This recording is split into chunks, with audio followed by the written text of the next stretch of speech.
Signs of prehistoric Atlantis discovered beneath the North Sea. The newest findings at the submerged ancient forest off the east coast of England, in a region known as Brownbank, have given researchers hope that they could trace lost prehistoric settlements of hunter-gatherers who lived there some 10,000 years ago, before these lands were submerged beneath the sea. This is on Sputnik News, today's article. Well, we know that there have been various claims that people have found Atlantis anywhere around south of Spain, anywhere around Gibraltar, anywhere around the Bermuda Triangle and off the coast of Florida, even off the west coast right next to the island of Ireland. And now we have this. The newest findings at the submerged ancient forest off east coast of England, known as Brownbank, give researchers hope that they could trace lost prehistoric settlements of hunter-gatherers who lived there about 10,000 years ago, before lands were submerged beneath the sea. Researchers from UK Bradford University dredged the remains of fossilized forest from beneath the North Sea in the Doggerland region near the English East Coast. This is what Live Science reports. The formation points to a particular type of prehistoric landscape that ensures scientists that they were close to discovering lost Middle Age Stone Age settlements, Middle Stone Age settlements which are about 10,000 years old. The fished out samples are now being studied to update archaeological maps of underwater region, which was once populated by thousands of people.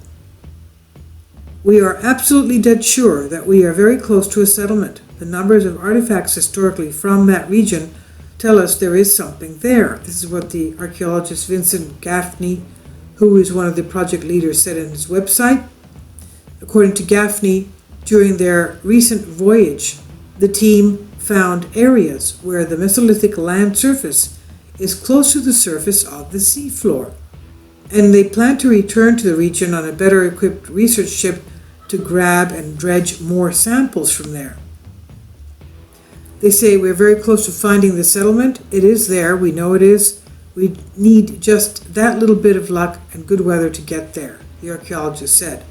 Over the years, numerous archaeological findings, including human bones, ancient tools, and even carved bone artifacts, have been discovered from time to time in that region, which is sandwiched between England and the Netherlands. Doggerland, named after Dutch fishing boats and lying beneath the North Sea, used to be a forested plain. This is according to previous research.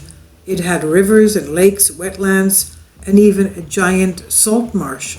It was populated by hunter-gatherers around 10,000 years ago. About 2,000 years later, around 8,000 BC, about 6,000 BC that is, it slipped beneath the waters of what is now known as the North Sea after sea levels rose.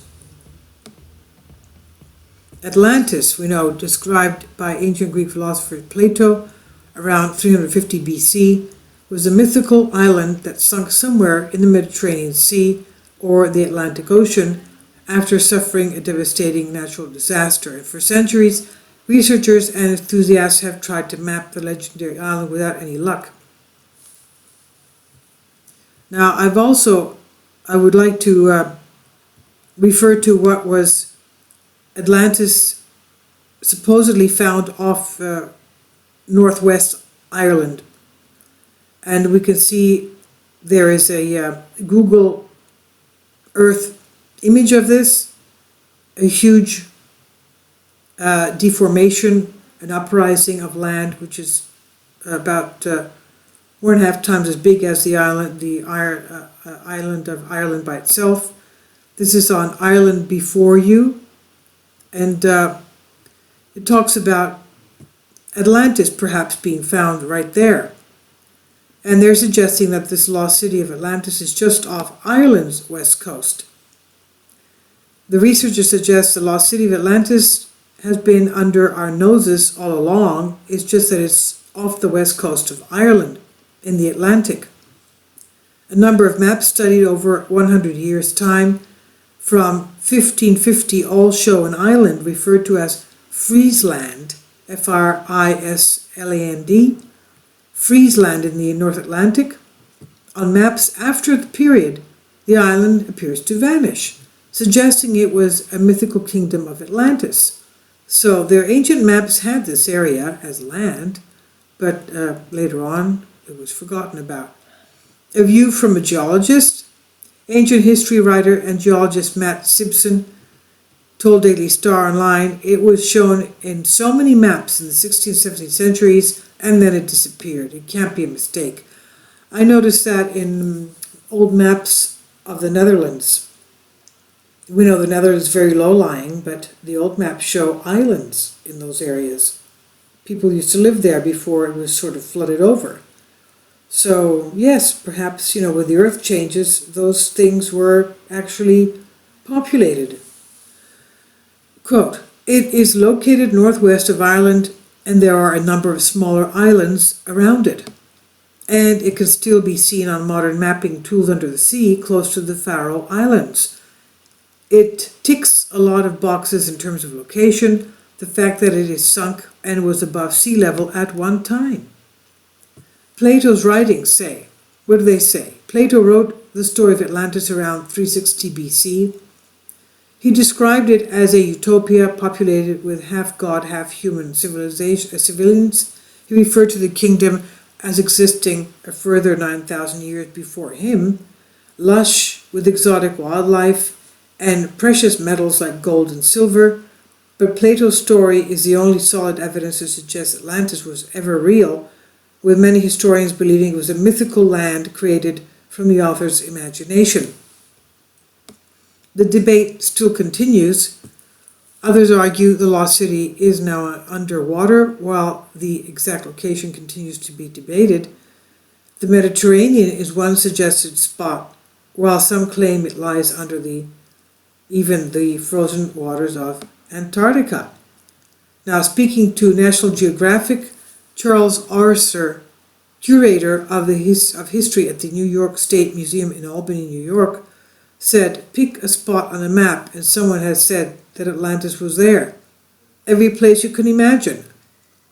In a similar study to Simpson, Swedish researcher Dr. Ulf Erglinson made an even more radical claim. He says, after visiting Ireland to study the megalithic tombs of Newgrange in County Meath, he suggested that Ireland itself was in fact the kingdom of Atlantis Plato was talking about.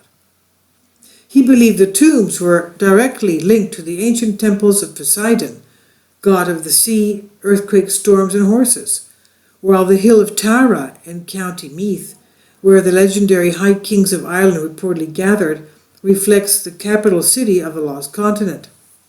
Speaking from the Emerald Isle in 2004, we're talking about Ireland.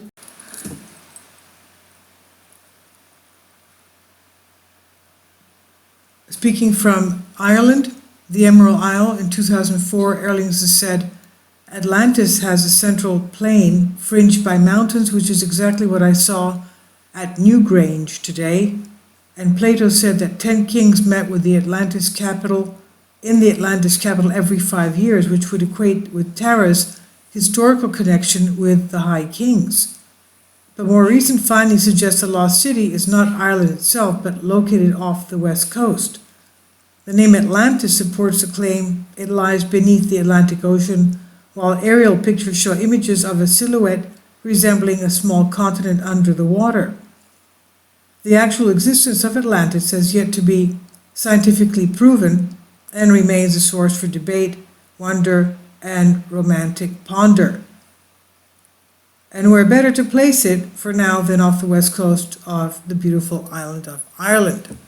So, people are still looking for the lost continent of Atlantis. It has, of course, not yet been found.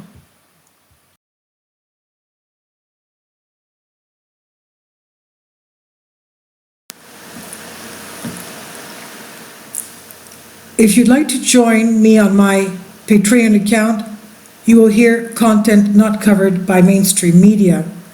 These riveting stories will be based on my research, and I will state my opinions and give my personal insight on diverse and controversial subjects and world events not covered by mainstream media, and not supported by YouTube guidelines. So whatever I have on my Patreon, most of those will not be on my YouTube channel. Please consider becoming a member today. More of the most significant and important videos will be on my Patreon channel. Your support helps me to continue my research and keeps this YouTube channel alive. And we depend on your support, your generous charity, because we help economically challenged families here in Athens, Greece, in Kapota, and we also help the young generation with university tuition and the community around our church. Thank you.